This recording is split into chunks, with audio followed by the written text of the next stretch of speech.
Boa noite, sejam novamente bem-vindos. Meu nome é Paulo Felipe, sou aluno do segundo semestre de Medicina da Faculdade IAGES de Jacobina. Em nome da turma MED 5, venho com muito prazer dar início ao terceiro dia da nossa primeira jornada de saúde, saúde sexual e ciclo gravídico. Projeto esse que foi idealizado pela turma e orientado pelo professor mestre Marcos Passos. Em primeiro lugar, gostaríamos de agradecer à Faculdade IAGES de Jacobina pela oportunidade e pelo espaço disponibilizado para que nosso evento ocorresse. Para darmos sequência à nossa jornada, convidamos hoje o mestre Janderson de Souza Santos para falar um pouco sobre agentes teratogênicos e seus efeitos na gravidez. Janderson é graduado em Ciências Biológicas, com ênfase em genética, pela Universidade Estadual do Sudoeste da Bahia. Atuou principalmente na área de genética molecular humana, estudando a relação de polimorfismos genéticos e fatores ambientais. Além disso, possui mestrado em Biotecnologia de Recursos Naturais pela Universidade Federal de Sergipe e atua há mais de 6 anos como professor de diversos cursos como enfermagem, fisioterapia, farmácia, medicina, ciências biológicas, odontologia, psicologia e educação física, além de ser docente aqui na rede Uniages. Professor, sejam bem-vindos. Nós reforçamos o nosso agradecimento por ter aceitado o nosso convite. Sinta-se à vontade. Qualquer coisa que precisar, estaremos aqui, viu? Só falar que estaremos disponíveis. Eu vou desligar a minha câmera para que você se sinta mais à vontade, certo? Muito obrigado aí à turma por ter feito o convite, né, para eu participar com vocês aí desse evento e discutir um pouco sobre alguns aspectos que são muito importantes para a gestação, né, para toda essa capacidade reprodutiva do ser humano. Bom, a gente teve uns probleminhas aqui no início, minha câmera não estava funcionando, meu microfone também não. Nessa nova rotina que a gente tem, né, de ter aula e palestra e tudo mais online, a gente está enfrentando outros problemas, né, que a gente não estava acostumado a enfrentar no ensino presencial. Mas deu tudo certo, o coração quase sai aqui pela boca, porque a gente estava preocupado, né? Eu estava preocupado de atrapalhar o evento de vocês, mas deu tudo certo. Bom, eu percebi, né, que vocês já tiveram aí outras palestras, outros profissionais já participaram, né, alguns médicos. Então, eu creio que ao longo desses dias vocês tiveram a oportunidade de discutir algumas coisas do ponto de vista mais clínico, né? Como o colega comentou aí logo na abertura, eu sou biólogo, então não tenho não tenho competência, não tenho experiência com relação à questão clínica, né, a atendimento e tal. A gente tem uma experiência aí mais na área voltada mais para pesquisa, para análises clínicas. Então, na nossa conversa de hoje, a gente vai dar o foco, a gente vai manter o foco nisso, tá? Nesses conhecimentos da ciência básica, tá? Da embriologia, da farmacologia, certo? Então, é, aqui o foco não vai ser exatamente o foco clínico, né? Porque, como eu falei, eu não tenho competência para isso, não tenho conhecimento mesmo, né? Isso. Só que, infelizmente, né, na minha experiência aí de docência, de dar aula para curso da saúde, eu percebi ao longo dos anos que, infelizmente, os estudantes negligenciam muito essas disciplinas básicas. Por que isso? Porque a gente entra na faculdade já querendo pôr a mão na massa, na verdade. Então a gente procura valorizar mais aquelas disciplinas ditas práticas, né? A gente quer ir logo para estágio, quer literalmente pôr a mão na massa. Só que o que acontece? Sem esses conhecimentos ditos básicos, a gente acaba ficando um pouco perdido na análise de alguns problemas, né? E se a gente não tomar cuidado com isso, a gente vai ter uma formação meramente técnica. A gente vai aprender a repetir procedimentos, né? Vai desenvolver habilidade, digamos, manual e tal, mas a gente precisa saber o porquê das coisas, né? Quem já foi meu aluno já me ouviu falar isso várias vezes, tá? Então, se preocupem também em saber o porquê das coisas, certo? Bom, nesse tema aqui que a gente vai trabalhar hoje, né, que a gente vai discutir hoje, que são as substâncias teratogênicas, eu também vou dar um enfoque um pouco diferente do que a gente está acostumado a ver nas aulas de embriologia, por exemplo, certo? Bom, deixa eu compartilhar aqui agora para a gente começar aí a nossa conversa propriamente dita. O que acontece, pessoal? Quando a gente fala de agentes teratogênicos, geralmente a gente imagina substâncias, produtos químicos, fármacos, né, que podem de alguma forma prejudicar a gestação. Só que, geralmente, os estudantes se preocupam mais ainda em memorizar o nome desses compostos químicos, certo? E eu faço a seguinte observação: a gente precisa se preocupar mais com o processo, tá? Como que uma substância pode prejudicar a gestação, pode interromper a gestação, pode prejudicar o desenvolvimento fetal. Essa deve ser a nossa preocupação. Em uma aula, é praticamente impossível a gente memorizar absolutamente todos os exemplos que a gente tem de substâncias que podem, né, trazer algum prejuízo. Então, a gente vai se atentar aos processos, tá? Aos processos. E claro que lá no finalzinho da aula, eu vou trazer alguns exemplos, que vou tratar de alguns exemplos, porque são bastante comuns, digamos assim, né? Como o álcool, o tabagismo, a própria talidomida também, certo? Eu não sei qual foi o acerto entre vocês, mas eu creio que a gente vai deixar as perguntas aí pro final, né? Quando a gente fala de teratogênese, né, é, a gente não pode esquecer de um fato muito importante que ocorreu, que foi a tragédia da talidomida. A gente vai abordar mais sobre esse medicamento mais na frente, tá? Mas a gente, como ponto de partida, a gente tem que usar esse exemplo, certo? A talidomida, ela foi a primeira substância, digamos assim, que trouxe um alerta, que disparou um alerta para o estudo relacionado à teratogênese, né? Mas veja só, se a gente parar para analisar a quantas substâncias a gente está exposto diariamente, né? É um absurdo, né? Não dá nem para fazer uma estimativa. Qualquer tentativa de fazer uma estimativa dessa é meramente um chute mesmo, né? Mas, como eu falei, né, antes de apresentar o slide, a gente não precisa saber todas as substâncias. Claro que do ponto de vista de pesquisa, do ponto de vista clínico, a gente precisa, sim. Mas quando a gente está estudando, a gente precisa manter o foco nos processos, tá? E buscar entender quais são os alvos desse processo embrionário que essas substâncias podem atingir e trazer algum malefício, tá? Podem atingir e trazer algum malefício. Esse que deve ser o foco. Bom, em relação aos danos que essas substâncias podem trazer, a gente pode destacar aí 4 grupos, tá? 4 grupos. Perda do concepto, né, o que seria o aborto propriamente dito. A gente pode destacar as malformações, o retardo do crescimento intrauterino e as deficiências funcionais.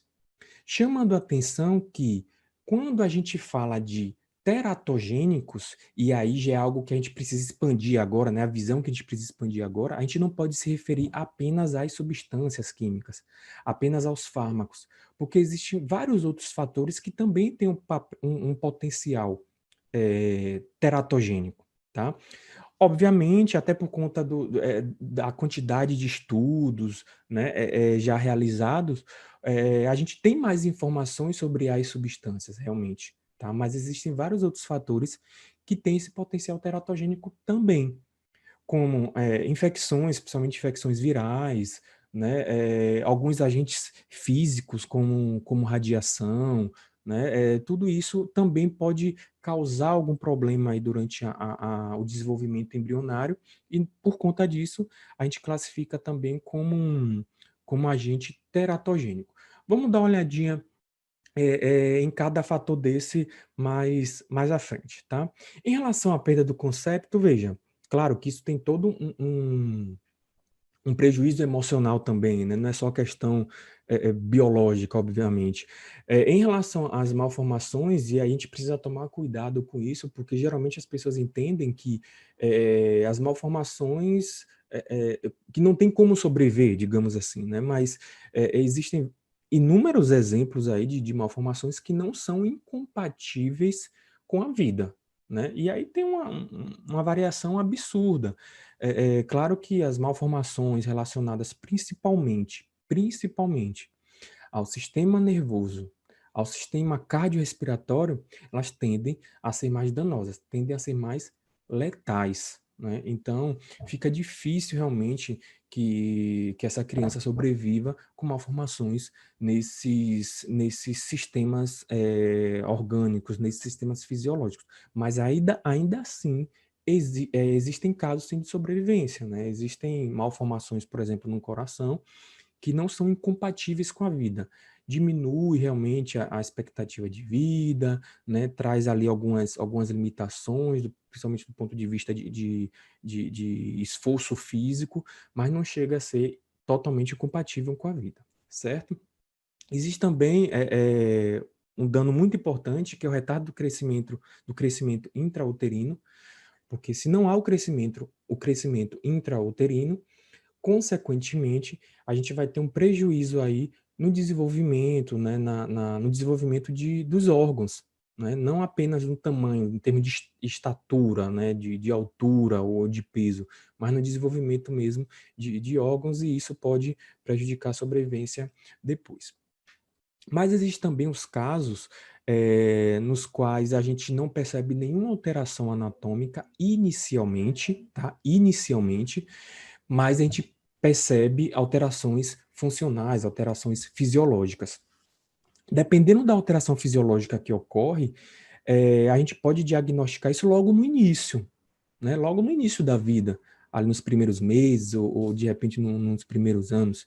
Mas podem ocorrer alterações fisiológicas que só serão manifestadas, né, algumas décadas depois, né? Alterações fisiológicas que vão precisar se somar ali a outros fatores, inclusive fatores ambientais, né, uma alimentação incorreta e tal, para só então se manifestar, tá? Então, de início, vamos desconstruir essa história de que teratogênese são mecanismos de alteração de desenvolvimento embrionário que é incompatível com a vida e que vai formar lá aqueles fetos totalmente diferentes do ponto de vista anatômico, como se fosse uma aberração mesmo da anatomia. Não, não é assim, tá? Existem alterações provocadas por agentes teratogênicos que são, sim, compatíveis com a vida e que não necessariamente vão se manifestar logo após o nascimento, certo?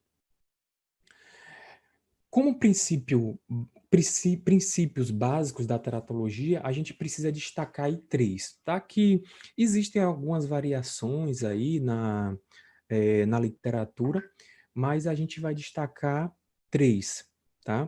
Porque, de certa forma, é o que a gente encontra na maior parte aí dos materiais da literatura publicada, tá? O primeiro princípio é justamente o estágio do desenvolvimento do conceito. Tá? O segundo é a relação entre dose e efeito. Relação entre dose e efeito. E o terceiro é o genótipo, tá? A genética, a característica genética que a mãe e a criança ali, o feto que está em desenvolvimento, apresenta, tá? Então, com isso, a gente deixa claro que para entender os efeitos teratogênicos, a gente não pode olhar só para a embriologia, né? Claro que durante a graduação a gente tende a dividir em muitas faculdades, né? Na maioria das faculdades, a gente tende a dividir esse conhecimento em disciplinas para, de alguma forma, facilitar, ou melhor, possibilitar o aprendizado, né? E nos últimos anos, essa ideia, inclusive, tem sido alterada. E a gente, para entender esses efeitos teratogênicos, a gente precisa olhar para a embriologia, para a farmacologia, para a genética, para a biologia celular, né? Ainda bem que na AGE a gente trabalha de uma forma diferente, né, que permite aí o trânsito em mais de uma tempo, né, durante um módulo, por exemplo. Isso, de certa forma, possibilita que a gente construa esse conhecimento de uma forma mais integrada. Então, na nossa discussão aqui, vamos tentar manter esse raciocínio também, não como disciplinas isoladas. Aqui a gente não está tendo aula de embriologia, não. Tá? A gente vai procurar entender como que esses agentes teratogênicos atuam, e a gente precisa de conhecimentos básicos de todas essas disciplinas. Tá? Bom, em relação ao primeiro princípio básico da teratologia, tá? Que é o estágio de desenvolvimento do conceito. O que a gente precisa analisar primeiro é o seguinte: qual estágio encontra-se essa gestação? Porque, vejam só, quem já estudou aí embriologia, né, deve ter percebido tanto de detalhes, né, que esse processo de desenvolvimento embrionário, fetal, é rico em detalhes, né, e que cada estágio daquele, primeira, segunda, terceira, quarta semana, primeiro trimestre, né, como geralmente os livros dividem, em cada estágio desse, acontece uma série de eventos bioquímicos, celulares, que, caso não ocorram corretamente, vai prejudicar todas as outras etapas que estão por vir, né?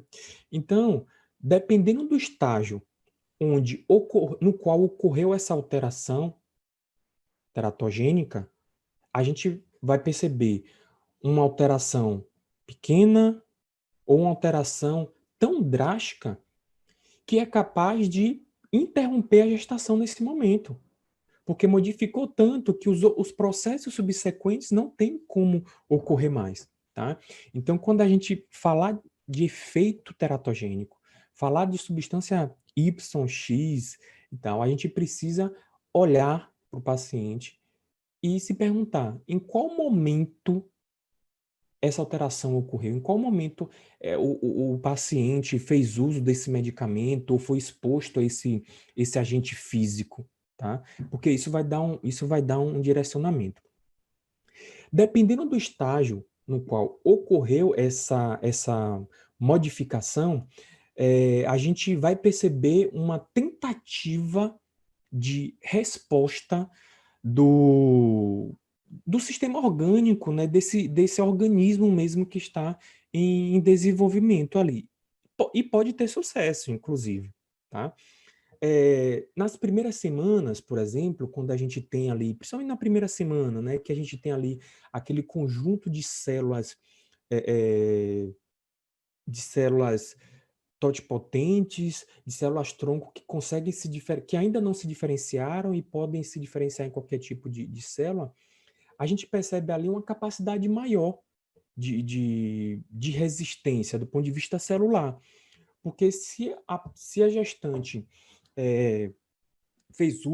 foi exposta a algum agente teratogênico a ponto de destruir uma célula daquela, por exemplo, ou danificar o DNA a ponto dessa célula morrer, existem outras células, tronco também, que estão em um processo de multiplicação intensa e que vão dar conta de substituir essa célula que foi perdida. Tá? Esse é um exemplo. Mas, por outro lado, como a quantidade de célula-tronco ali não é tão grande ainda, né? Porque lembra, a gente tinha só uma célula, só um zigoto, aí começa todo aquele processo, né? Formar 2, 4, por aí vai. Então, dependendo do estágio ali, essa agressão ela pode danificar todas as células-tronco que estão ali presentes e interromper completamente o processo. Então, é uma situação na qual ou é tudo, ou aquele conjunto pequeno de células-tronco consegue se recuperar, ou o sistema para, o sistema biológico para. Então, ou é tudo ou é nada. Isso principalmente na primeira semana, tá? Nas outras semanas, a gente já vai perceber consequências, digamos, diferentes. Por que diferentes? Porque nas outras semanas, a gente vai encontrar sim ainda agora uma grande quantidade de células-tronco, só que essas células-tronco não são aquelas células-tronco lá do início, que são capazes de se diferenciar em qualquer outro tipo de célula, não. Essas células-tronco agora já entraram no processo de diferenciação. Elas continuam sendo células-tronco, só que agora a possibilidade de tecidos que elas podem gerar é diferente, já é menor, tá? Já é menor. Deixa eu dar um exemplo, né? Na medula óssea, a gente encontra células-tronco, só que não são aquelas células-tronco embrionárias. São células-tronco capazes de se diferenciar em outros tipos de célula, só que elas vão dar origem apenas células sanguíneas, tá? Então, à medida que o processo de diferenciação vai ocorrendo, esse leque de diferenciação das células-tronco, né, vai sendo reduzido, tá? Como o processo de diferenciação já começou, então essas células vão responder de maneira diferente, né, a essas agressões aí promovidas por esses fatores teratogênicos, tá? Existe também o processo, né, no qual o eixo corporal vai sendo determinado, e aí é um momento muito, muito importante, né, muito importante. Nas primeiras semanas, aquela massa orgânica que está sendo formada dentro do útero não se parece em absolutamente nada com o corpo humano, né? Inclusive, a maioria dos estudantes tem dificuldade para entender o processo embrionário, porque quando vai para o livro e olha aquelas figuras, não tem uma referência, né? Porque quando a gente olha para um corpo humano totalmente formado, a gente tem referência, né? De lateralidade, né? Da região aí da cabeça, a região dos membros inferiores. Então a gente tem referências para se localizar, né? Quando a gente olha para aquelas imagens que a gente encontra no livro de embriologia, não se parece absolutamente nada com o corpo humano. Então a gente perde um pouco o referencial anatômico, né, dos planos anatômicos, tá? E um dos primeiros eventos que ocorre é justamente essa definição do eixo corporal, né, do eixo lateral, do eixo apical. Então, esse processo, se as células forem danificadas nesse processo, aí sim a gente tende a ter uma malformação no corpo bastante intensa do ponto de vista anatômico, e aí pode gerar aí fetos não apenas com malformações simples, mas com algumas aberrações mesmo, né? Como aquelas imagens que geralmente a gente vê em livros que tratam da teratogênese, né? Algumas massas orgânicas que, de certa forma, nem se parecem com o corpo humano, né? Ou se assemelham com outros animais, inclusive. Também existe o processo que a gente chama de organogênese, né, no qual, após a definição dos planos corporais, dos eixos corporais, as células vão se diferenciando mais ainda, vão se localizando ali, vão se agrupando em determinadas regiões, para posteriormente dar origem aos órgãos propriamente dito. Então, isso que a gente chama de organogênese. É importante lembrar que a formação dos órgãos, pessoal, a ordem, a sequência de formação dos órgãos, ela vai obedecer às necessidades do embrião. Às necessidades do embrião. Eu gosto sempre de usar o exemplo do pulmão, né? Não há necessidade de, nas primeiras semanas, ou, por exemplo, no primeiro trimestre, aquele feto, aquele embrião, já está com o pulmão formado. Porque ele não vai usar o pulmão. Ele só vai usar os pulmões quando sair da barriga da mãe, quando sair do útero. Então, é um órgão que não é requisitado. Já o coração, não. O coração, desde o início, obviamente não é um coração, né, com todas as cavidades, com todos aqueles vasos calibrosos, mas o embrião, o feto, desde o início já vai começar, desde as primeiras semanas, já vai necessitar de alguma massa orgânica que possibilite essa circulação de fluidos naquele corpo que está sendo formado. Então, o coração ele já é um dos primeiros órgãos que começam a ser formados. Da mesma forma, o sistema nervoso. Obviamente, o encéfalo não é totalmente formado, né, nas primeiras semanas, mas já existe ali a formação, já ocorre a formação de células nervosas que permitem aí a transmissão de algumas informações nervosas, tá? Então, quando a gente fala desse princípio, do estágio de desenvolvimento do conceito, é justamente para chamar a atenção disso, desses tópicos que eu chamei, que eu comentei, de qual estágio está, se é um mecanismo ali, a resposta vai ser de tudo ou nada, se já teve a diferenciação celular, se já formou algum órgão, tá? Então, esse é um princípio quando a gente quer, que a gente precisa analisar, quando a gente quer estudar a teratologia, a teratogênese, tá? O outro princípio que a gente precisa chamar a atenção na teratologia é a relação entre dose e efeito. Ah, então eu quero me referir à farmacologia. É exatamente isso. Porque na farmacologia existem dois conceitos que, inclusive, hoje, aí, com essa história da pandemia, muitos profissionais de saúde têm esquecido, né? Que é a farmacocinética e a farmacodinâmica, tá? Farmacocinética e farmacodinâmica, né? O que que o nosso corpo vai fazer com aquele medicamento quando ele entrar na corrente sanguínea, por exemplo, né? Se vai ser degradado, para onde ele vai ser distribuído, se ele vai ficar no sangue por muito tempo. E também o que o medicamento vai fazer no nosso corpo, né? Onde ele vai se ligar, quais são os receptores, se ele tem preferência por algum tecido, se ele vai agir em um tipo específico de célula. Então, já que quando a gente fala de agente teratogênico, a gente dá uma ênfase maior, digamos assim, às substâncias químicas, a gente precisa analisar a farmacocinética e a farmacodinâmica dessas substâncias.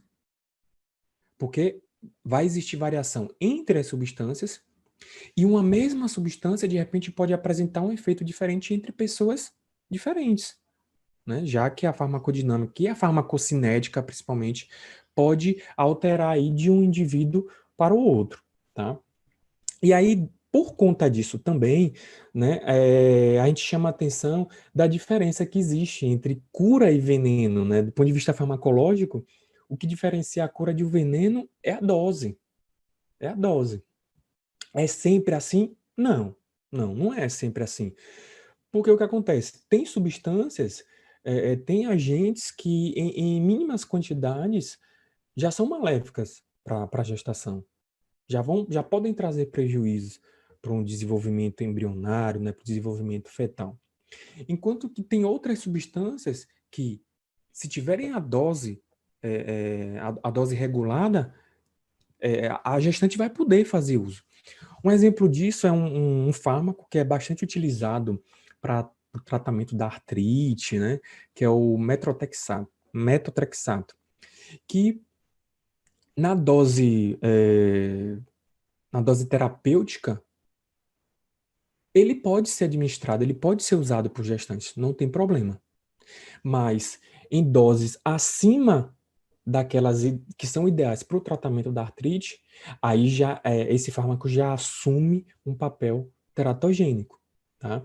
Então, existem substâncias que aí, do ponto de vista clínico, né, o médico vai ter que tomar todo o cuidado, justamente para regular a dose. Porque ele, por si só, ele não é necessariamente teratogênico, vai depender realmente da dose que é utilizada, tá? E o outro princípio aí básico da teratologia é justamente o genótipo materno-fetal, que é uma das lacunas, digamos assim, da genética humana, né? Porque aquele processo, vejam só, aquele processo embrionário, ele é embrionário e fetal, ele é controlado por genes. Existe uma genética que a gente chama genética do desenvolvimento, né? Então, a espécie humana possui genes que só estão ativos durante o processo embrionário. Porque a função desses genes é justamente produzir proteínas, enzimas, que vão controlar todo aquele processo. A sinalização celular que existe, né, ali entre as células embrionárias, entre as células tronco, aquele mecanismo de migração, né? Veja, todo aquele padrão, pessoal, que é seguido. Né? Vocês já pararam para se perguntar por que sempre a orelha nasce, cresce, é formada na lateral do crânio? O que determina isso, né? Tem um engenheiro lá controlando esse projeto de construção, né? Há quem acredite, sim, mas de alguma forma, mesmo que exista esse engenheiro, existe um mecanismo, deve existir um mecanismo biológico que possibilita tudo isso, né? E esse mecanismo biológico é justamente a expressão gênica, ou seja, o controle da expressão desses genes específicos que só estão atuando durante o processo embrionário, né? As células precisam de um controle, de uma coordenação para dizer, para determinar para essa célula-tronco para qual lado ali daquela massa orgânica ela vai, né? Para determinar para essa célula em qual é outro tipo de célula, de tecido que ela vai gerar, né? Qual é o caminho de especialização que ela vai seguir, se ela vai seguir o caminho de especialização rumo aí a um tecido, a produzir um tecido nervoso, ou uma célula do pâncreas, ou uma célula da pele, ou uma célula óssea, tá? Então, esse genótipo fetal vai ser muito importante para coordenar isso. Só que o que acontece? Quando a gente fala de teratologia, a gente não pode só olhar para as características fetais. Porque existem características maternas que naturalmente vão afetar esse desenvolvimento, né? Isso é óbvio, tá? Então, dependendo do genótipo, né, da genética da mãe, ela pode ter uma redução de produção de determinada enzima, determinado hormônio, ou possuir até alguma alteração anatômica, e isso vai prejudicar o desenvolvimento embrionário, o desenvolvimento fetal, certo? Mas o que eu quero chamar a atenção mesmo aqui é do foco, digamos assim, no momento lá da agressão, né? Supondo aí que a mãe ingeriu bastante álcool, por exemplo, durante a gestação. Esse álcool, digamos que ele tem uma alteração, ele provoca uma alteração genética, tá? E aí a gente pode perceber dois fenômenos, tá? A gente pode perceber um prejuízo na expressão de um gene específico, e esse gene, digamos que ia produzir uma proteína que é importante para a formação do coração, do músculo cardíaco, ou é importante para a multiplicação de células que estão formando ali o músculo cardíaco. Naturalmente, vai dar origem a uma malformação. Mas existem também outros genes que podem ser prejudicados, que são aqueles genes responsáveis por mecanismos de reparo. Vamos lá, vamos com calma. Nós temos genes que são responsáveis por produzir pela produção de proteínas. Tá? Vai produzir ali um hormônio, uma proteína estrutural e por aí vai. Mas a gente também possui genes que produzem, são responsáveis pela produção de enzimas para consertar, para reparar alterações no próprio DNA. Então, veja, o DNA da espécie humana, ele tem uma capacidade de se autorreparar. Por isso que não é qualquer alteração genética que vai dar origem a uma malformação. Porque dependendo de como foi essa alteração genética, o próprio DNA se repara. Ele vai literalmente promover o conceito. Então, a gente pode ter alteração nesses genes que são responsáveis pela produção de hormônios, controle de células-tronco, etc. Ou a gente pode ter um prejuízo nesses genes que são responsáveis pelo reparo do próprio DNA, né? Claro que de qualquer uma das formas a gente vai ter prejuízo. Eu só estou chamando a atenção aqui de dois alvos lá no DNA que podem ser atingidos aí por esses agentes teratogênicos, certo? Vou anotando aí se tiver alguma dúvida, no final a gente conversa, certo?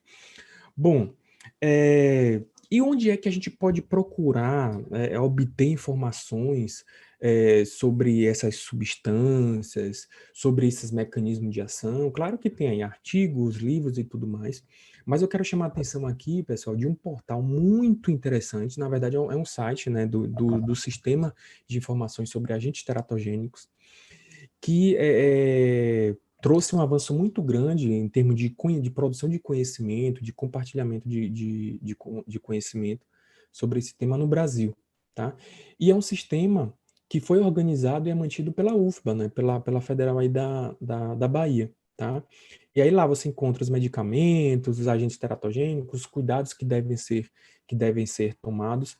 É algo que, assim, que é uma fonte que merece aí a nossa audiência, digamos assim, né? De vez em quando é bom consultar. Eu acredito que até mesmo quando vocês estiverem já na prática clínica, esse site vai ajudar bastante, porque ele traz algumas estatísticas e, além de tudo, não é um site de notícias simplesmente, né? É um site ali com caráter realmente científico, certo? Bom, e como que a gente pode identificar uma droga teratogênica? Veja, é algo muito difícil. É algo muito difícil. E a gente vai discutir agora justamente sobre essa dificuldade.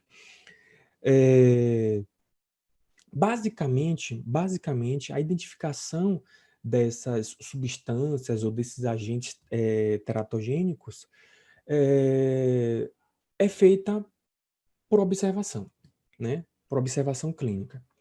Só que quando a gente para analisar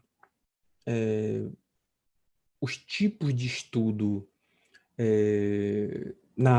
das ciências biomédicas, a observação de casos isolados não é o tipo de estudo mais eficiente, mais seguro, digamos assim, tá?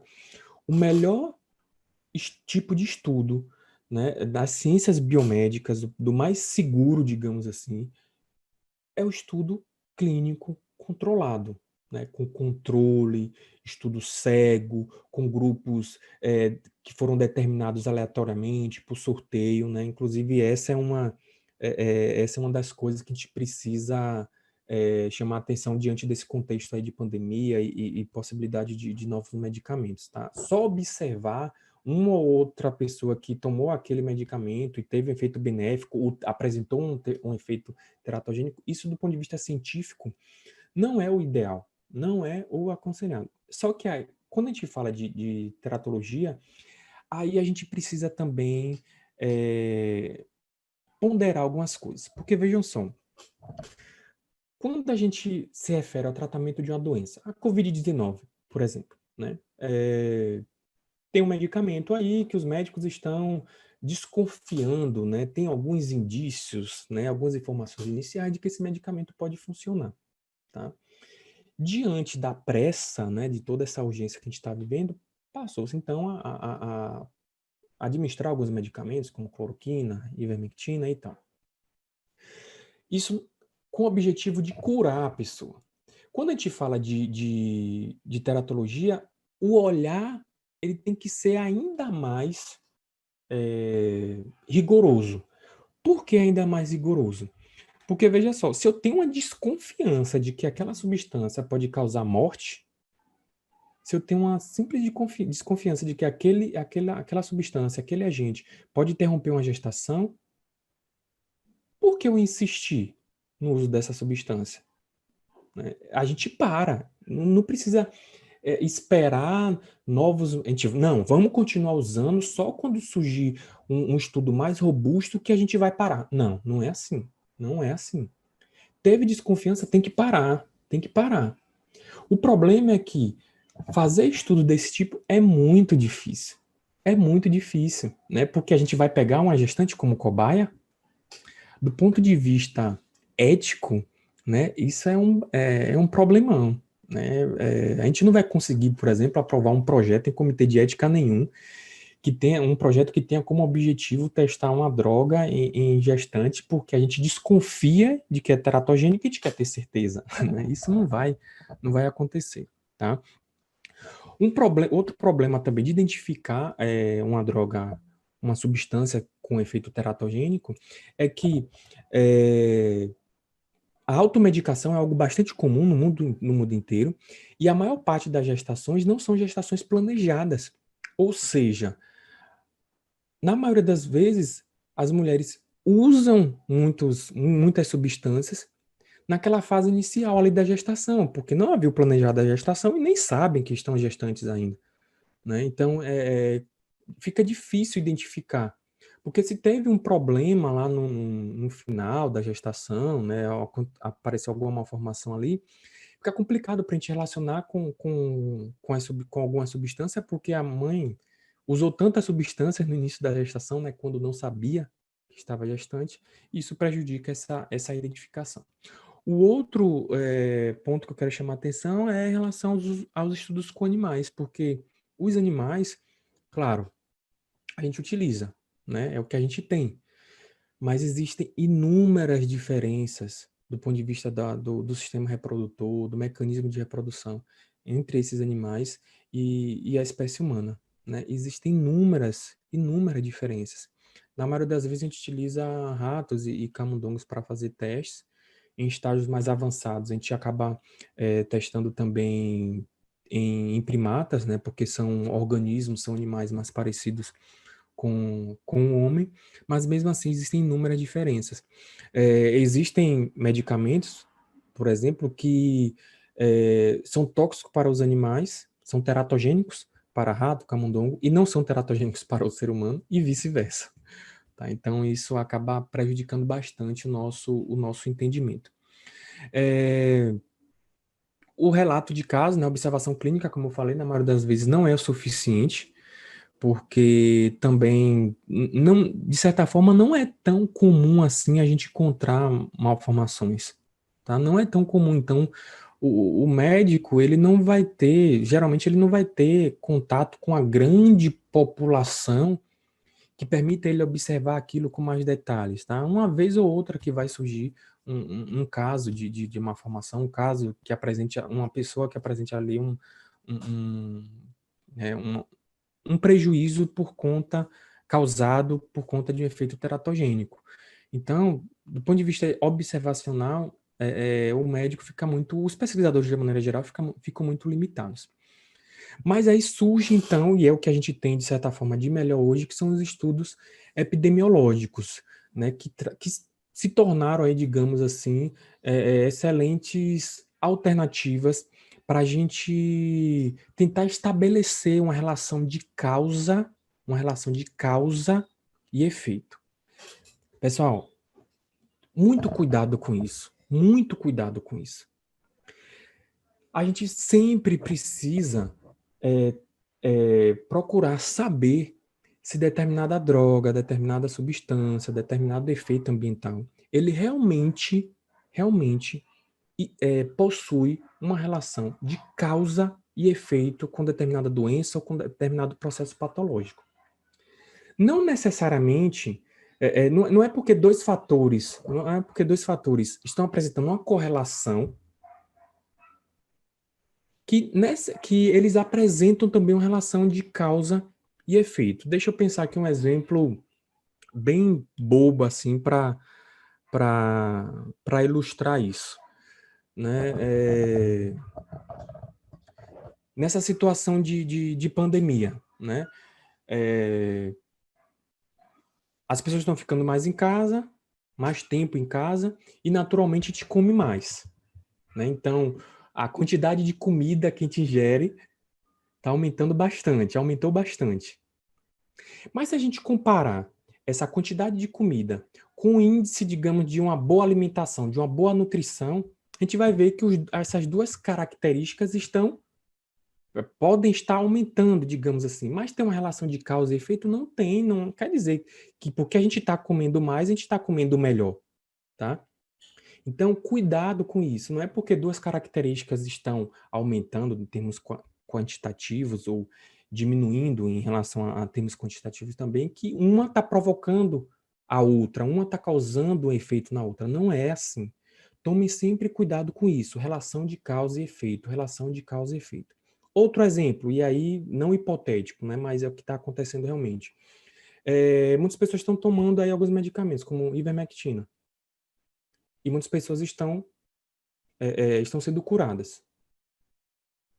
Será que essa cura é provocada realmente pela ivermectina? Será que não existem outros fatores que podem estar contribuindo para isso? Tá? Então, a relação de causa e efeito precisa estar muito bem delimitada. E aí, é nessa tentativa de estabelecer relação de causa e efeito que muitos estudos epidemiológicos são feitos. Só que esses estudos epidemiológicos, eles são basicamente estudo de coorte. O que é um estudo de coorte? Coorte, pessoal, é um estudo prospectivo, retrospectivo, que a gente olha para trás. A gente não administra uma droga para uma pessoa, para um animal, e presta atenção no que vai acontecer. Não. A gente olha para o que já aconteceu.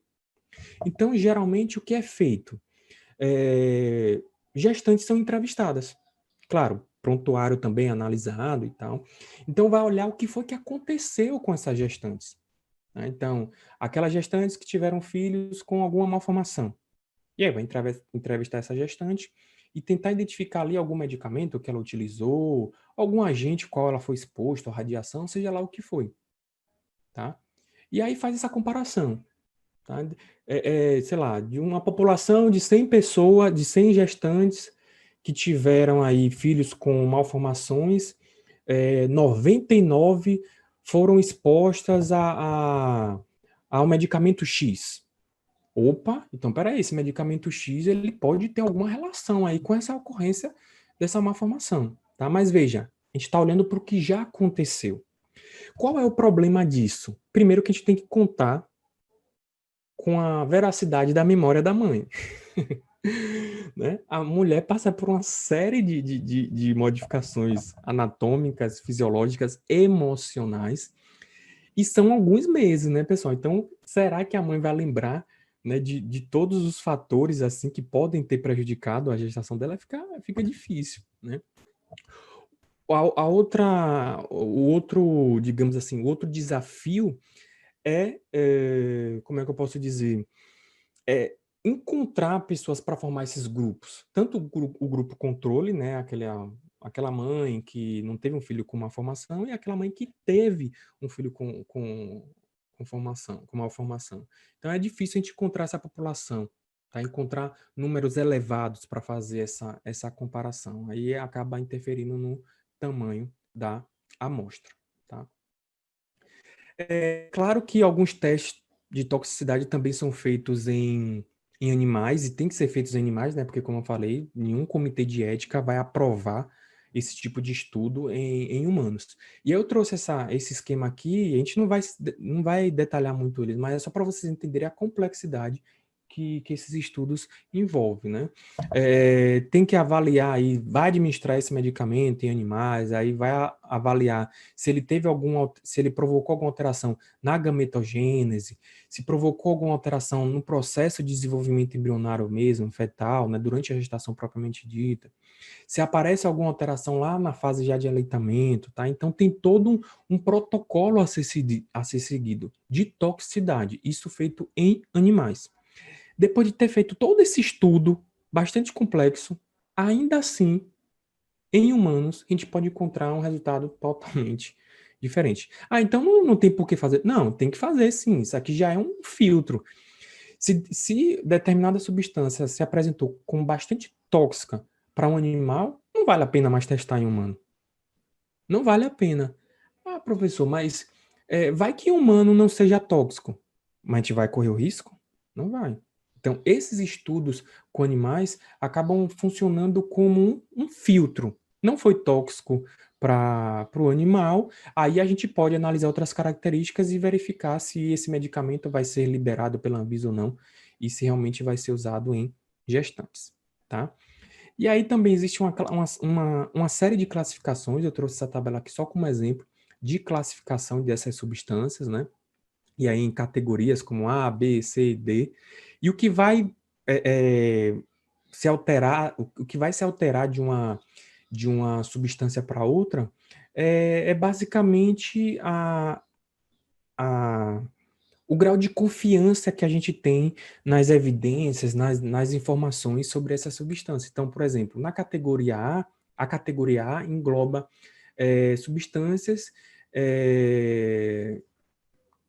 que já foram investigadas, já tem estudo ali controlado, já tem uma certeza, digamos assim, sobre o efeito tóxico ou não daquele medicamento, daquele composto químico.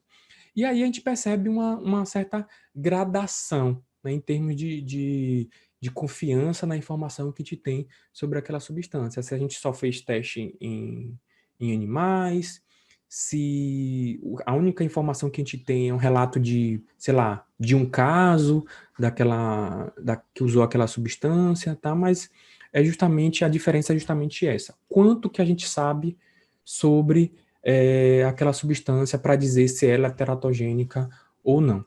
Claro que, na menor desconfiança existente, o ideal é que se evite ou que se proíba o uso dela. Tá? Em relação ainda a essa interação da teratologia com a farmacologia, a gente precisa pensar nessa pergunta aí, ó, que está envolvida com a farmacocinética. Tá? A gente precisa pensar nessa pergunta que está envolvida com a farmacocinética. Quais são as modificações fisiológicas que as gestantes apresentam? Pensa aí, vamos pensar aí rapidinho. O que é modificado nos sistemas fisiológicos durante a gestação? É só um sistema que é modificado? E essas modificações podem prejudicar, por exemplo, o tempo que o medicamento fica na corrente sanguínea? Se a gente pensar, por exemplo, que a gestante, ela vai ter alterações plasmáticas, porque tem toda uma alteração no trabalho renal, né, produção de urina, tem alteração em débito cardíaco, tem alteração na quantidade de proteínas plasmáticas que poderiam fazer com que o medicamento, a substância, ficasse mais tempo na corrente sanguínea, e por aí vai. Então, pessoal, existem uma série de modificações fisiológicas na mãe que acabam interferindo na farmacocinética dos fármacos, das substâncias químicas.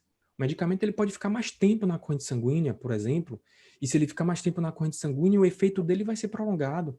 Ou o contrário, devido a essas modificações fisiológicas, o medicamento ele vai ser metabolizado mais rapidamente e por isso a mãe vai precisar tomar doses mais elevadas ou diminuir espaço, né, entre a ingestão de um comprimido e outro. Tá? Então, essas modificações fisiológicas na mãe acabam modificando a farmacocinética, né, das substâncias químicas aí, podendo aí elevar ainda mais o efeito tóxico, certo?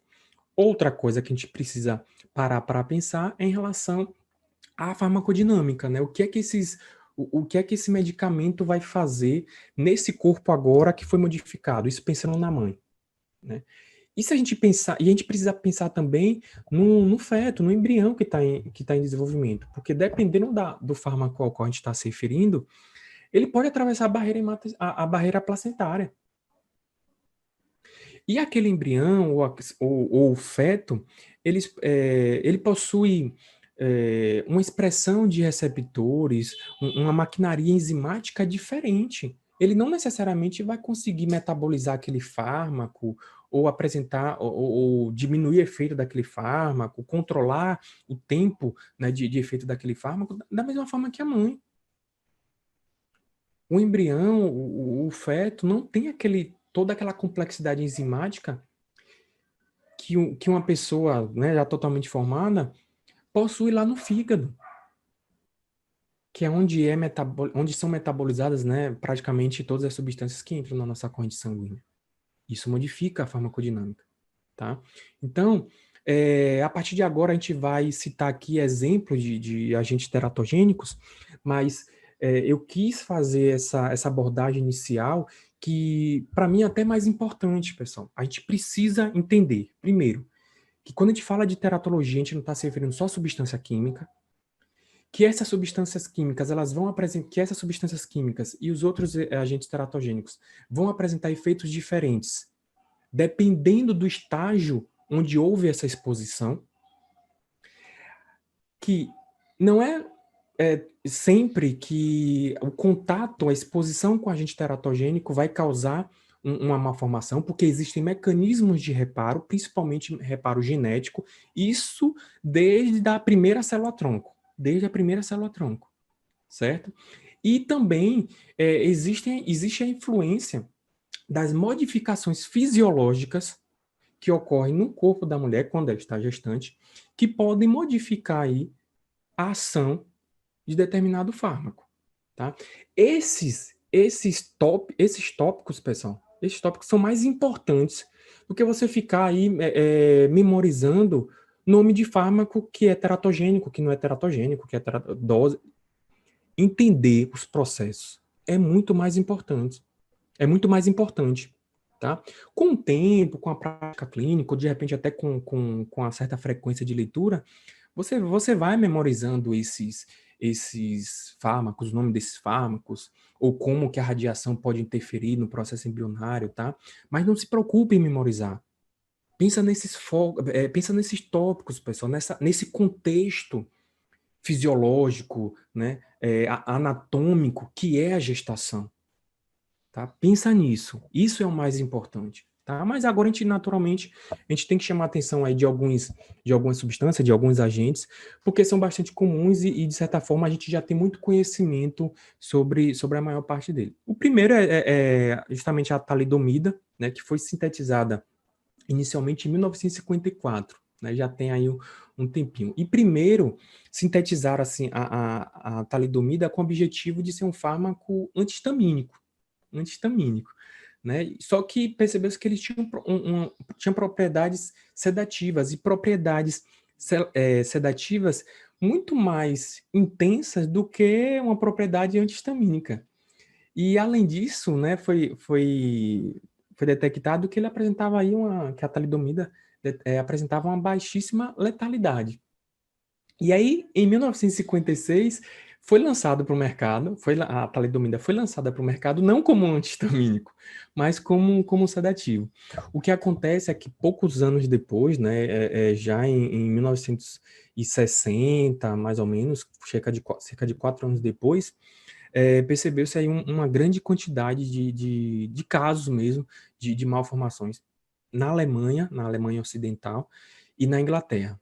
E aí gerou toda uma discussão sobre isso, e em 1962 a talidomida foi retirada do mercado nesses dois países, e na verdade na maioria dos países, né? No Brasil não.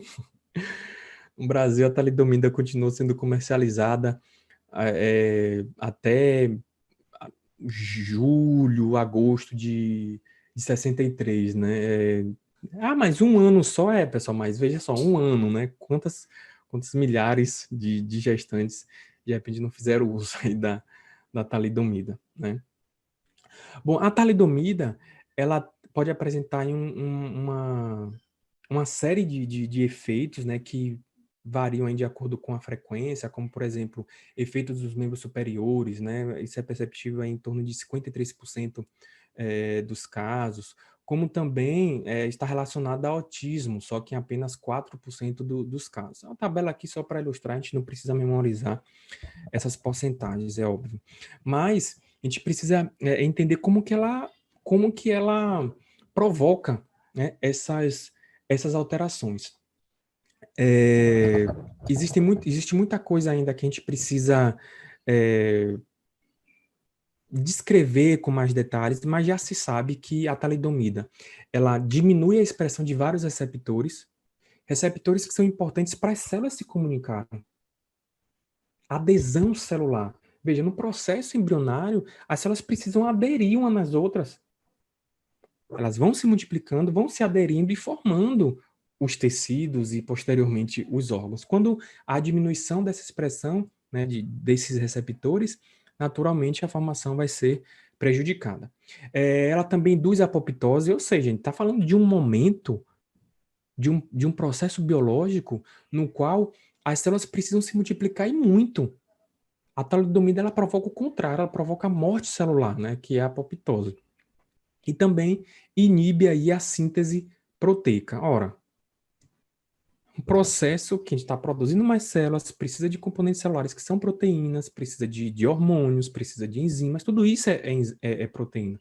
E se a gente inibe esse processo, então realmente o processo embrionário ele fica realmente muito prejudicado. Não é à toa, né, pessoal? Não é à toa que a talidomida é considerada um dos agentes teratogênicos mais potentes, mais perigosos, que se tem conhecimento.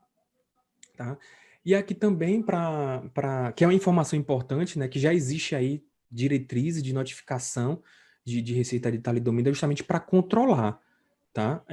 A dispensação da talidomida, tá? Existe um mecanismo rigoroso, equivalente aí, digamos, aos antibióticos. É claro que a gente sabe que tem um famoso jeitinho brasileiro, né, que a galera ainda teima em usar, mas é importante, muito importante, a gente respeitar essa diretriz. Então, por exemplo, a receita terá validade de 20 dias, né, para que a pessoa não fique usando aquela mesma receita para comprar um medicamento aí durante vários meses, tá? É só um exemplo de controle que pode ocorrer, que deve realmente ocorrer. Outro exemplo de agente teratogênico são os retinóides. Os retinóides são compostos, são substâncias de origem até natural ou sintética, que são semelhantes, estruturalmente falando, à vitamina A. Muito semelhantes. E o uso dessas substâncias, inclusive até mesmo da vitamina A, é bastante comum no tratamento estético, né? Uso estético, realmente, porque ela é uma vitamina que tem uma relação ali com, é, com alguns epitélios, então é bastante utilizado, inclusive, de forma tópica, mas também as mulheres, isso em idade gestacional, né, em idade reprodutiva, melhor dizendo, costumam usar alguns compostos, alguns suplementos de forma oral. E aí que mora o problema, é aí que mora o risco, certo? O uso tópico ainda não está comprovado realmente que tem um efeito teratogênico, mas o uso oral já é realmente muito, muito perigoso. O que é que essas substâncias retinoides podem provocar? Elas alteram justamente, pessoal, a formação da crista neural, tá? Que está envolvida ali no momento com o tubo neural, em um momento no qual está sendo determinado, e aí vocês olhando para a figura aqui, ó, vocês podem perceber a formação desse tubo neural, que está diretamente relacionado com a crista neural, é um momento no qual está sendo estabelecido, está sendo estabelecida a região onde vai ficar, no futuro, claro, a coluna vertebral e a medula espinhal. E essa série de dobramentos aqui vai dar origem a outras células, a outra massa celular, que vai formar aí o restante do sistema nervoso central, principalmente o encéfalo. Tá? Então, as consequências disso aqui, da ação desses retinóides, realmente são consequências drásticas, né? Bem danosas mesmo. Está se referindo aí à alteração na formação do sistema nervoso. Tá? Do sistema nervoso. São substâncias, como eu falei, utilizadas do ponto de vista estético, né? Não só estético, mas não se fala, não é só uma questão de beleza, é saúde também, né, pessoal? Como, por exemplo, um tratamento da psoríase, da acne, que a gente sabe que em algumas situações acaba prejudicando bastante a saúde da pessoa, não é só a estética, tá? Mas vejam só, não precisa ficar com medo aí, não vou ingerir mais vitamina A, não é assim. É a questão de dose, tá? Tanto o excesso quanto a falta de vitamina A ou de substâncias semelhantes, que são os retinóides, podem prejudicar o desenvolvimento embrionário, certo? Bom, falando aí do famoso álcool, que a maioria das pessoas ingerem, claro que com intensidade diferente, apesar do álcool já fazer parte da rotina humana, né, há milhares e milhares de anos, a gente tem relatos aí de antes de Cristo, né, do uso de álcool, só depois da década de 60 que passou-se a investigar o efeito do álcool na formação de embriões. Tudo isso por conta daquele problema causado pela talidomida, né, que gerou aí, impulsionou várias pesquisas para investigar como que esses problemas embrionários acontecem. E aí resolveram investigar o álcool também, né? E aí tem um estudo que é clássico, né, que é de Jones, que determinou o que a gente chama, denominou naquela época, né, e até hoje a gente chama assim, que é síndrome do álcool fetal, tá? É toda uma alteração, principalmente funcional, fisiológica, no feto, que prejudica bastante não só esse processo embrionário, mas a décadas de vida subsequentes, tá? Porque a fisiologia realmente fica prejudicada. Então, há um desenvolvimento cognitivo reduzido, a criança pode nascer normal do ponto de vista anatômico, mas tem um déficit cognitivo. Há alterações também faciais, a gente está se referindo à forma, mas também a alteração motora, tá? De controle realmente de movimentos, e também um retardo do crescimento corporal mesmo. Isso já na fase intrauterina. Por que tudo isso acontece? Porque o álcool, pessoal, ele consegue atravessar livremente, facilmente, a barreira placentária. E o álcool, para ser metabolizado, sim, o feto, dependendo do estágio ali, ele vai conseguir metabolizar o álcool. Ele já vai possuir enzimas que metabolizam o álcool. Só que a metabolização do álcool, ela gera um gasto energético absurdo. E quando a gente fala de produzir energia, a gente está falando de glicose, mas também de consumo de oxigênio. Então, a demanda de oxigênio no feto aumenta tanto que pode causar uma hipóxia no feto. Além disso, essa metabolização lá no feto pode gerar metabólitos tóxicos que acabam levando à morte ali, à destruição de algumas células fetais. Além disso, o álcool consegue inibir a migração e a proliferação aí de células da glia. Células da glia, pessoal, são células do sistema nervoso. São células que são muito importantes para sustentar, entre aspas, os neurônios. São células que são especializadas na defesa, são células que produzem substâncias importantes para os neurônios, são células que praticamente vivem em função dos neurônios. E aí a gente pode ter um déficit, o feto ali pode não produzir a quantidade correta, digamos assim, de células da glia. Em relação ao tabagismo também, que é outra substância que já foi até mais outro comportamento, digamos assim, né, outro costume que já foi até mais comum, ao longo dos anos isso tem diminuído. Lembrando que o cigarro aí, né, tem milhares e milhares de substâncias, mas a substância que a gente mais conhece, que está presente no cigarro, é a nicotina, né? Existem até os famosos receptores nicotínicos, né, no nosso corpo. E a nicotina, principalmente, ela vai causar uma redução no fluxo sanguíneo placentário e automaticamente no feto. Quais são as consequências disso, pessoal? Olha quantas coisas podem acontecer. Diminui o fluxo sanguíneo, vai diminuir a distribuição de nutrientes, distribuição de oxigênio, vai diminuir a coleta dos metabólitos, né? Porque, afinal de contas, nessa circulação fetal também há um recolhimento de metabólitos, que são tóxicos.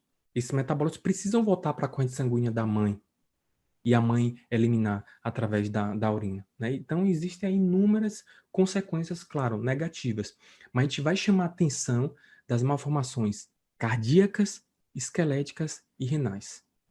São 3 consequências muito, muito relacionadas com o tabagismo, tá? Muito relacionadas. E vejam só, comprometem bastante, né, pessoal?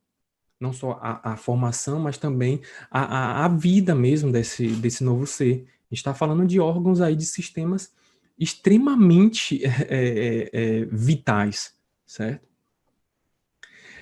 A radiação, né, que não é uma substância, né, lembra que existem outros agentes que não químicos, mas que são considerados também teratogênicos, né? No exemplo da agora a gente cita aí a radiação, que tem como principal característica alterar os átomos. A configuração atômica, a gente não está falando de molécula, de tecido, de órgão. A gente está falando de algo mesmo menor ainda, a gente está falando de átomo. Ora, se eu altero um átomo, eu altero moléculas. Se eu altero moléculas, eu altero tecidos, altero órgãos. Quais são essas moléculas? Pode ser aquela proteína que é muito importante lá para regular determinada função, um hormônio. Pode ser aquela proteína que faz parte da estrutura do músculo cardíaco, do pulmão, ou de uma estrutura específica lá do sistema nervoso central. Tá? A radiação altera átomos, automaticamente altera moléculas, e aí vai alterar tecidos, né? E sucessivamente vai trazer prejuízos enormes, né, para a nossa sobrevivência, tanto na fase intrauterina como pós-nascimento, tá? Basicamente, as radiações elas vão agir dessa forma. O que é que a gente vai perceber de mudança? Primeiro, tem uma variação entre os tecidos, porque existem tecidos que, digamos, vão sofrer mais com a radiação. Como assim vão sofrer mais? Ora, você está exposto aí à radiação solar. Quem vai mais sofrer com essa radiação solar? A célula que está lá na mucosa do intestino ou a célula da pele? A célula da pele. Né? Então, a localização ela já faz com que determinados tecidos estejam mais expostos. Tá? Existe também a variação entre os tipos de radiação. Né? Tem radiação ionizante, não ionizante, tem a variação entre... Existem tipos diferentes de fontes de radiação. E aí a gente vai citar alguns exemplos aqui, porque é muito importante, porque existem muitos mitos por aí, certo? Existem muitos mitos. Essa tabela aqui mostra, por exemplo, a exposição fetal durante a tomografia computadorizada. Isso quando é feita a tomografia com foco em regiões diferentes da mãe, né? No tórax, abdômen, pelve, tá? Então, percebam, né? E isso é óbvio, né? Que quanto mais próximo ali do útero, maior a dose, né, de radiação que esse feto está sendo exposto, tá? E aqui alguns exemplos de radiação, tá? Raio-X, tá? O raio-X, para ele não ser teratogênico, ele precisa ser utilizado, né, em doses aí menores que 5 rádios, que é uma unidade de medida de radiação. Só que, geralmente, os aparelhos de raio-X acabam passando desse limite, né? Então, por isso que é muito perigoso se submeter a essa radiação durante a gestação. Existe também a radiação ultravioleta, que é a radiação aí que a gente encontra em alguns aparelhos de laboratório, né? Existe uma radiação ultravioleta também que é originada aí do sol mesmo, tá?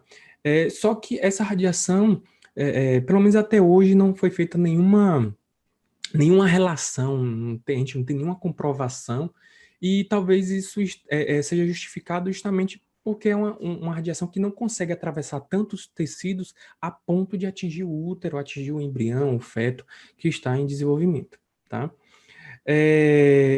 Isso também tem que ser levado em consideração no momento da observação clínica. Aí eu retomo aquela história lá do relato de caso, tá? Porque de repente a pessoa foi submetida a alguma radiação, mas em uma dose muito baixa, como o raio-X, aqui abaixo de 5, mas tomou outro medicamento. A gente não pode dizer que foi por conta da radiação, mas como a observação foi feita pontual, naquela conversa rápida com o paciente, a gente pode tirar essas conclusões erradas. Outro exemplo de radiação é a que a gente chama de ressonância magnética, só que ela não traz prejuízo para a criança. Por quê? Porque não é uma radiação ionizante.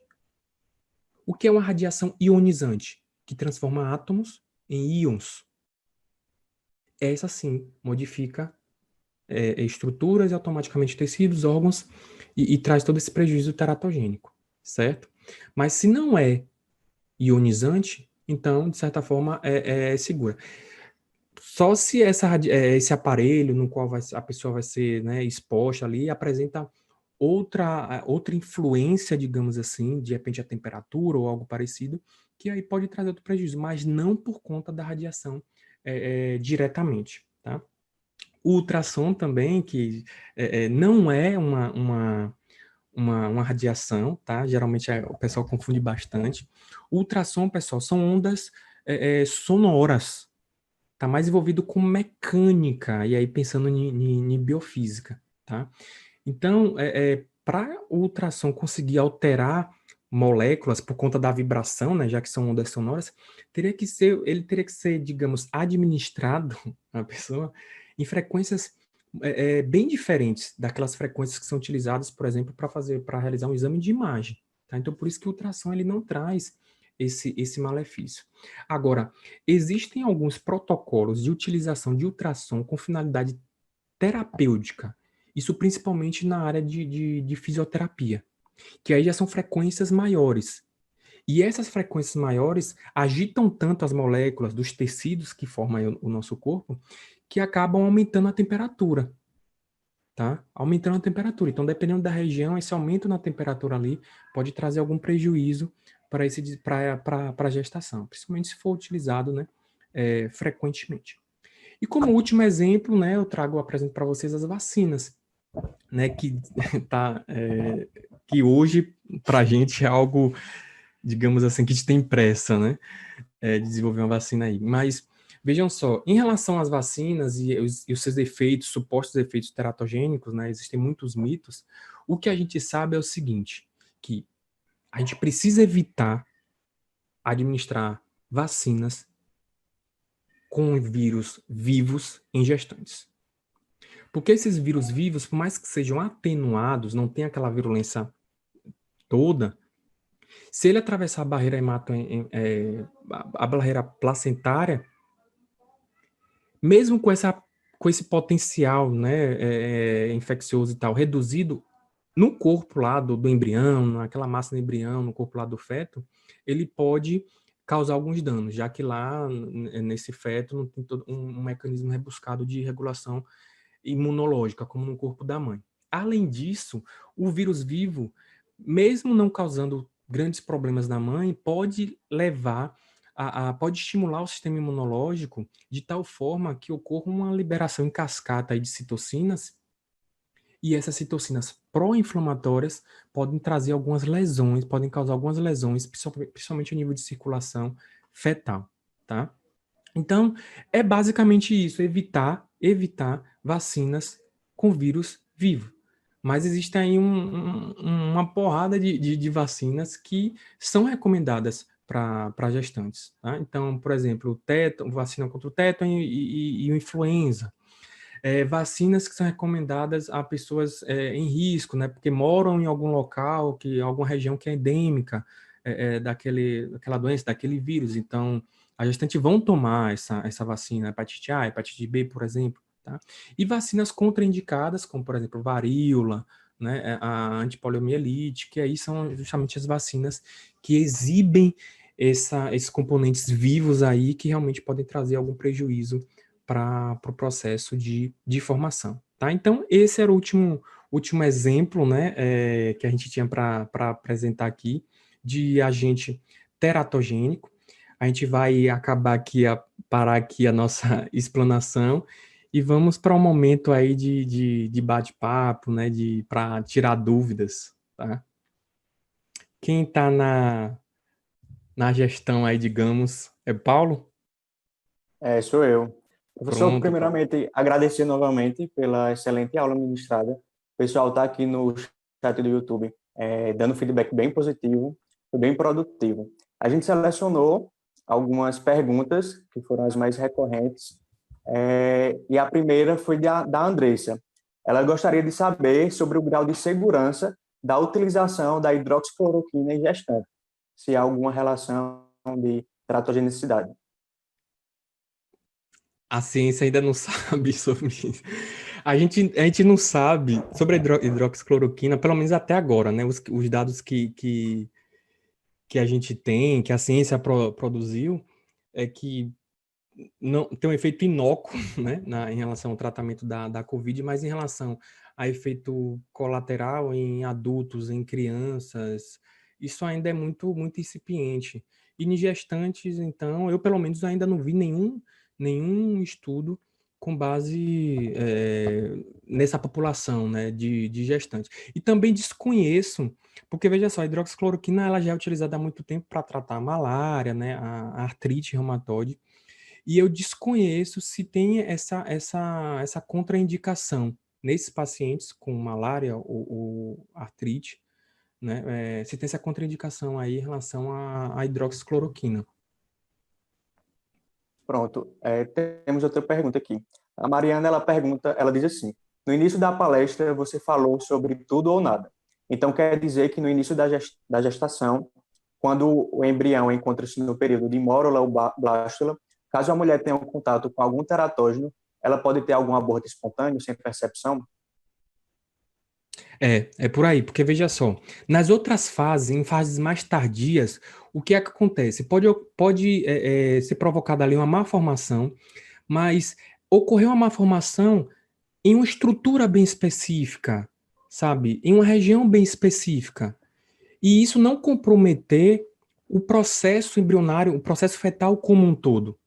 A criança vai nascer com vida, tem aquela malformação, claro, dependendo de onde ocorre essa malformação, vai ter uma expectativa de vida muito baixa, ou não, né? Ou não. Imagine, por exemplo, uma criança que nasceu com uma malformação no pé direito, né? Se for uma formação bem específica ali, ora, não tem efeito sistêmico nenhum isso. Claro, a pessoa vai ter uma dificuldade ali, precisar de fisioterapia e tal.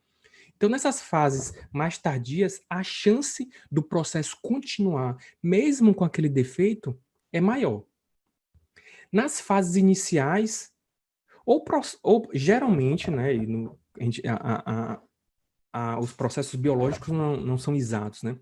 Mas a tendência é que ou o problema é resolvido, ou o problema é resolvido, ou o processo é interrompido. Por que isso? A quantidade de células, pessoal, ainda é muito reduzida.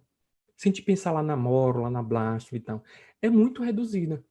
São células com um potencial absurdo, né? Porque elas podem se dar origem ali a células, desde células ósseas a um neurônio, células bem diferentes, na verdade, mas o número é muito reduzido.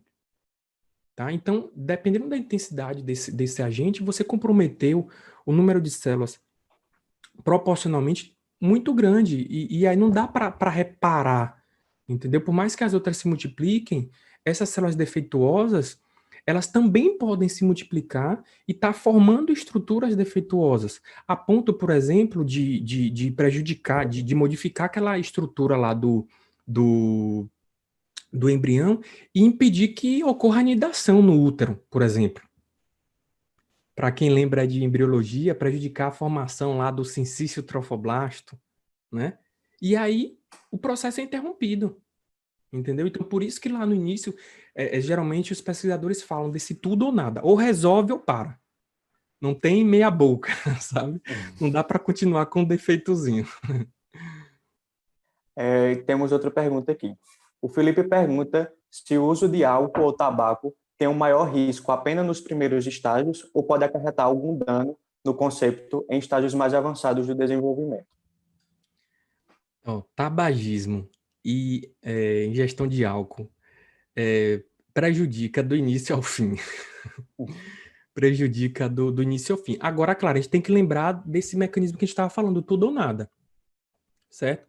Por exemplo, há uma chance maior de provocar um aborto devido ao uso de álcool logo no início, entendeu?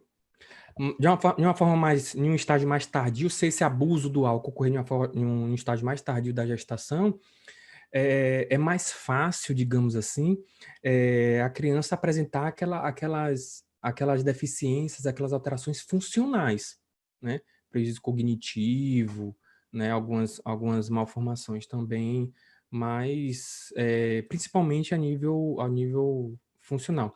E detalhe, a criança ela já pode nascer viciada, tá? Existem relatos, e não são poucos, de crise de abstinência em recém-nascidos. Não só em relação a álcool e ao tabaco, mas a cocaína, a maconha, tá? E a criança apresenta mesmo os sinais, os sintomas de uma abstinência, com taquicardia, sudorese e vários outros sinais e sintomas que são característicos aí de uma crise de abstinência. Pronto, para finalizar, a gente tem essa outra pergunta. O uso de retinoides pode provocar espinha bífida ou mielomeningocele? A Pode, Tatiana pergunta. pode. Isso está bastante relacionado com aquele processo lá da formação do tubo neural que eu comentei ali, das cristas neurais, tá? Então tem que tomar cuidado realmente com o uso desses medicamentos aí. Principalmente, a gente sabe que o corpo da mulher é bastante modificado, né? E tem mulher que tem esse cuidado aí com o corpo, controla peso e tal, e acaba dando um pouco mais de atenção, até com um pouco de excesso, digamos assim, à parte estética, e continua usando alguns produtos. Então, realmente tem que tomar cuidado com isso, porque o potencial de alteração nossa, é muito grande, né? A gente está falando de uma estrutura do sistema nervoso, de estruturas que vão dar origem ali ao sistema nervoso central. E isso sim pode ser incompatível com a vida, né? Isso sim pode ser incompatível com a vida. Principalmente, tá? Se fizer uso por via oral, tá? Como eu falei de uso, em relação ao uso tópico das substâncias, a ciência ainda não demonstrou nenhum sinal de que exista esse efeito teratogênico. Chegou outra pergunta aqui, o senhor poderia responder? A Posso sim. última. A Renata ela pergunta: já se sabe sobre o risco do Roacutan na gravidez, mas o medicamento gera risco depois de anos sem tomar? Desculpa, deu uma cortada no seu áudio aqui, eu não ouvi o finalzinho da pergunta. Deixa eu repetir. Ela fala assim: já se sabe sobre o risco do Roacutan na gravidez, mas o medicamento gera algum risco depois de anos sem tomar? Veja, quando a gente fala do efeito do medicamento, a gente tem que pensar no seguinte: o efeito do medicamento ele vai ser provocado enquanto o medicamento estiver na corrente sanguínea ou aprisionado naquele tecido, certo?